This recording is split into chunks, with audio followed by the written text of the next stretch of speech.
dulu yang satu departemen ini.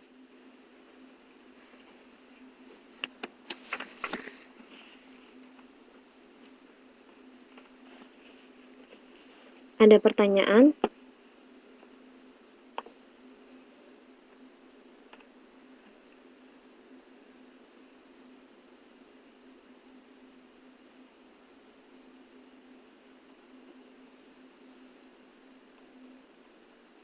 Ya, waalaikumsalam Mbak Dwi.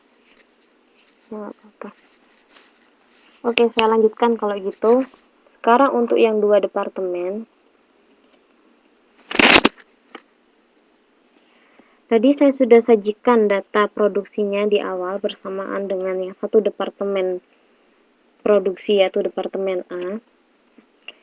Saya akan bacakan lagi, hanya bacakan saja.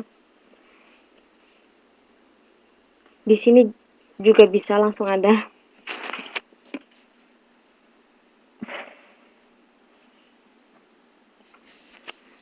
Jadi jika ada lebih dari satu departemen, kita tidak perlu membuat lebih dari satu laporan produksi. Kita cukup membuat satu laporan biaya produksi. Namun di situ nanti kita akan bertingkat. Baik itu untuk yang unit selesai untuk tiap-tiap departemen,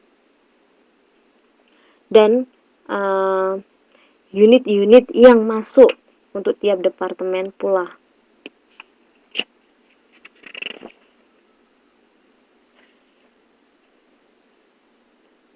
Oh, di sini dijadikan satu. Oh, yang di sini laporan produksi tiap departemennya dipisah. Kalau di halaman 6.35 dia dijadikan satu laporan biaya produksinya.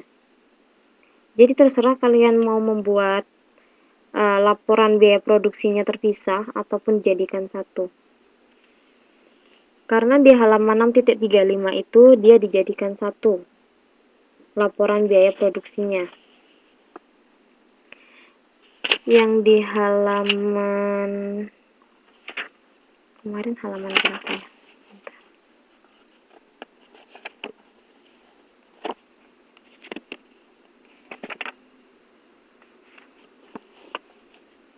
Oke, yang pertama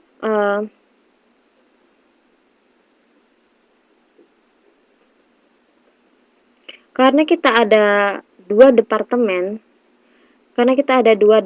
produksi, maka di sini nanti barang yang selesai dari satu departemen akan ada keterangan akan ditransfer ke departemen yang lain.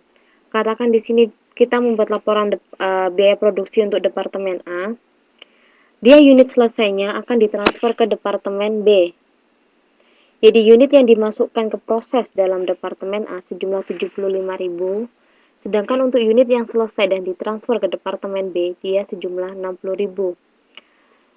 Sedangkan untuk barang dalam proses akhir dengan tingkat penyelesaian bahan baku 100% dan biaya konversi 40% sejumlah 15.000 sehingga total 75.000.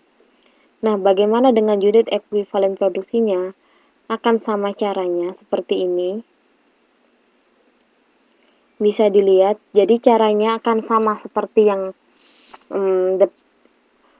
laporan biaya produksi untuk satu departemen tadi. Nah, yang perlu dilihat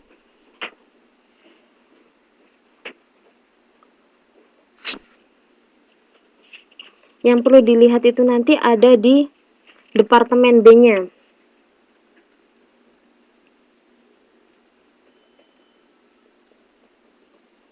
Ini total 557.400.000 ini itu biaya produksi yang terjadi di departemen A.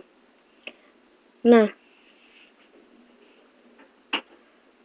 bisa dilihat di sini berapa yang ditransfer ke departemen B, yaitu unit selesainya sejumlah 60.000 dikalikan berapa total biaya per unitnya, 7.900, sehingga total biaya yang ditransfer ke departemen B sejumlah 474.000 rupiah.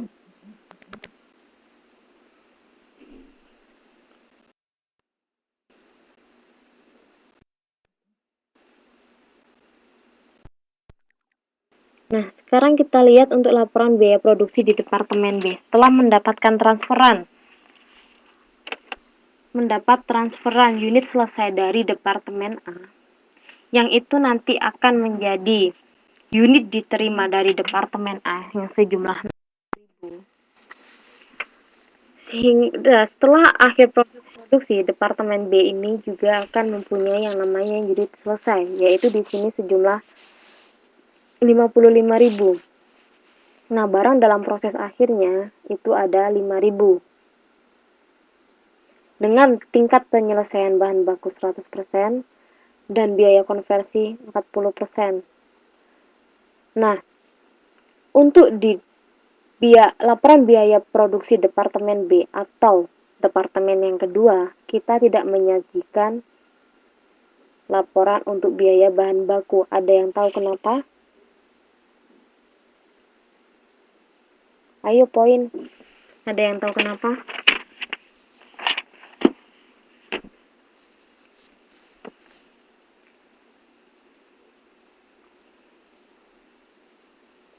Halo?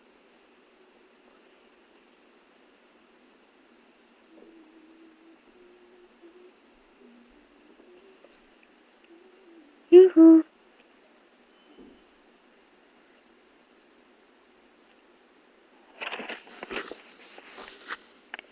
Ya, dicuekin.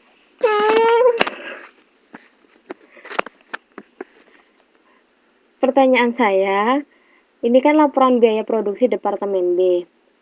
Dalam perhitungan unit ekuivalen produksi, di sini kita tidak menyajikan unit ekuivalen produksi untuk biaya bahan baku. Ada yang tahu kenapa? Kenapa kita tidak menyajikan unit ekuivalen untuk biaya bahan baku?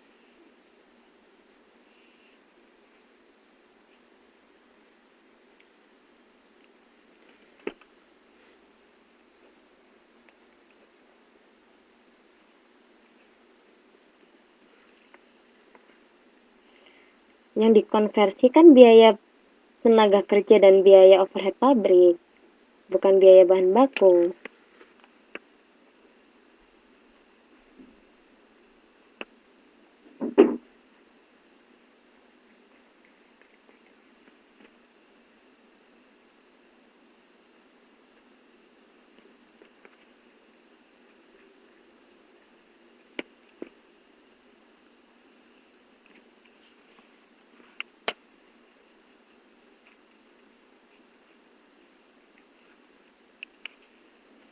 Ditransfer ke produk jadi. Departemen A tadi juga sudah ada unit selesainya kan? Tiap departemen pasti mempunyai produk jadinya yang berdasarkan tiap-tiap departemennya. Belum tepat. Ayo, ada lagi.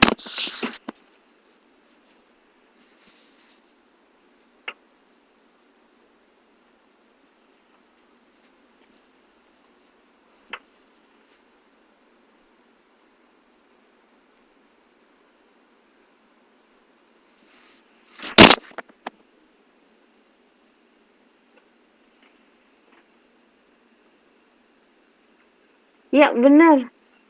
Mbak Iis. Karena yang diproduksi atau yang diproses di Departemen B yang pertama kali itu bukan bahan baku, melainkan barang jadi dan barang dalam proses yang diterima dari Departemen A. Yang diproses di Departemen B itu adalah unit selesai dari Departemen A. Sehingga itulah dia bahan bakunya. Jadi dia nggak akan produksi atau memproses bahan mentah lagi, tapi bahan atau unit selesai dari departemen sebelumnya.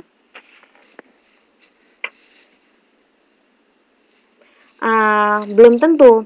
Jika di Departemen B, dia masih menggunakan bahan mentah untuk melakukan proses produksi, maka unit ekuivalen untuk biaya bahan baku akan tetap dihitung. Nah, itu nanti yang akan kita pelajari di modul 7. Jadi masih ada kemungkinan untuk menghitung unit ekuivalen produksi untuk biaya bahan baku di departemen yang kedua ataupun ketiga. Tergantung dengan pemakaian bahan mentahnya saja. Nah, dari sini bisa dilihat untuk section yang ketiga, yaitu biaya yang dipertanggungjawabkan.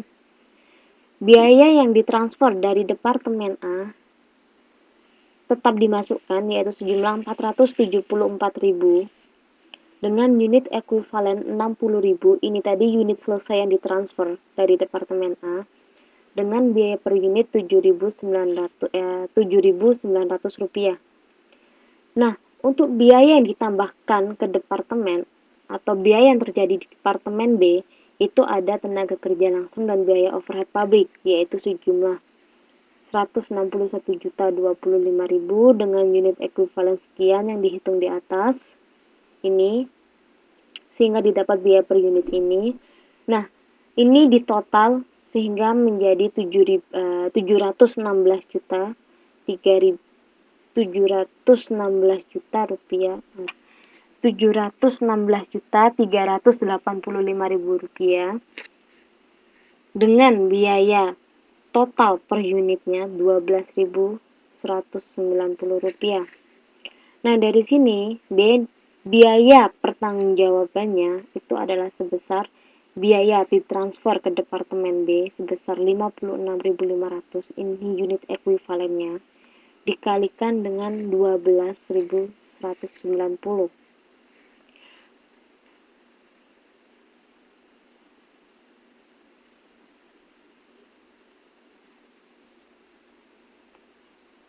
Ya, ini unit ekuivalennya, total unit ekuivalennya dikalikan biaya total per unitnya didapatkan sekian, kemudian berapa barang dalam proses akhirnya didapatkan sekian.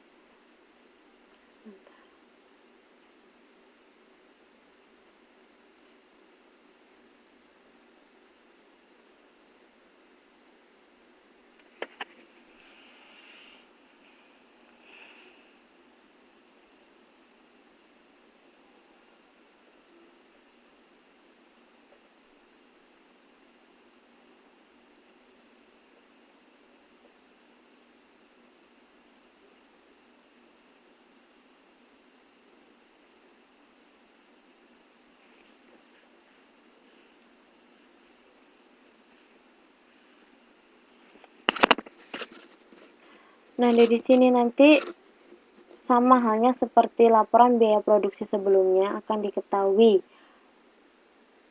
alokasi-alokasi untuk tiap jenis biayanya sejumlah sekian. Jadi meskipun total biayanya akan sama dengan total biaya yang terjadi, namun pengalokasiannya akan berbeda. Seperti itu. Nah, untuk yang selanjutnya,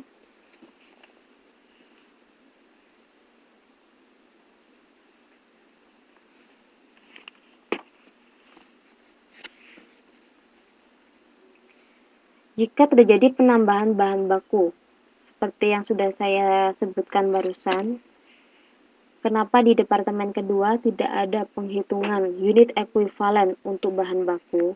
Itu karena dia nggak ada pemrosesan biaya bahan baku atau tidak ada pemrosesan bahan baku di departemen kedua. Namun, jika ada pemrosesan bahan baku di departemen selain departemen pertama, atau dengan kata lain ada penambahan bahan baku, maka unit ekuivalen untuk departemen kedua, untuk biaya bahan baku departemen kedua harus tetap dihitung. Katakan di sini kita memiliki data unit yang dimasukkan ke proses departemen A itu ada 50.000 unit. Sedangkan unit yang ditransfer dari departemen A ke departemen B itu 40.000 unit. Nah, di sini produk selesainya ada 45.000 unit. Ingat, unit selesai dari departemen A